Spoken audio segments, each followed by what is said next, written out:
यह कथा द्वापर युग की है, जब भगवान श्री कृष्ण के सुदर्शन चक्र ने काशी को जलाकर राख कर दिया था। बाद में यह वाराणसी के नाम से प्रसिद्ध हुआ।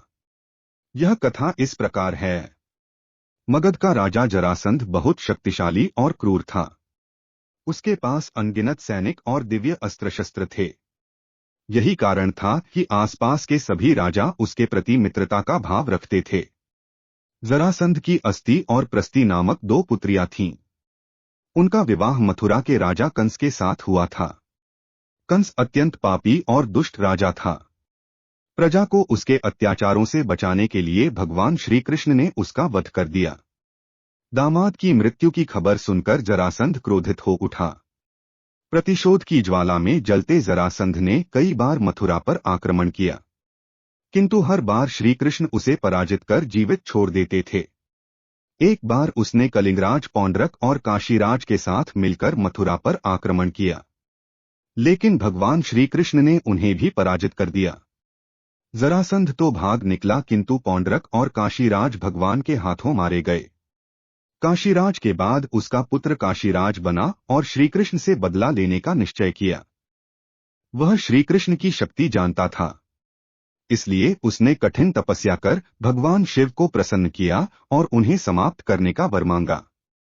भगवान शिव ने उसे कोई अन्य वर मांगने को कहा, किंतु वह अपनी मांग पर अड़ा रहा।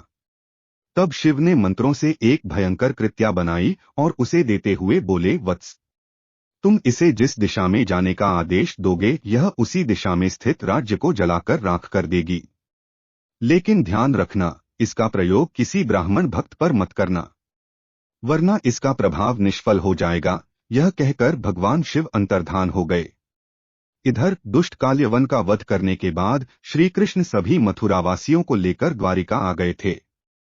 काशीराज ने श्री कृष्ण का वध करने के लिए कृत्या को द्वारिका की ओर भेजा।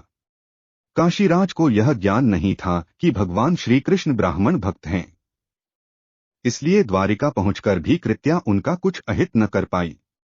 उल्टे श्री कृष्ण ने अपना सुदर्शन चक्र उसकी ओर चला दिया। सुदर्शन भयंकर अग्नि उगलते हुए कृत्या की ओर झपटा। प्राण संकट में देख कृत्या भयभीत होकर काशी की ओर भागी। सुदर्शन चक्र भी उसका पीछा करने लगा। काशी पहुंचकर सुदर्शन ने कृत्या को भस्म कर दिया, किंतु फिर भी उसका क्रोध शांत नहीं हुआ और उसने काशी को भस्म कर दिया।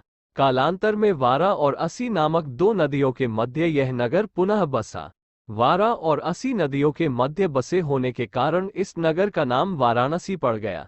इस प्रकार काशी का वाराणसी के रूप में पुनर्जन्म हुआ। धन्यवाद।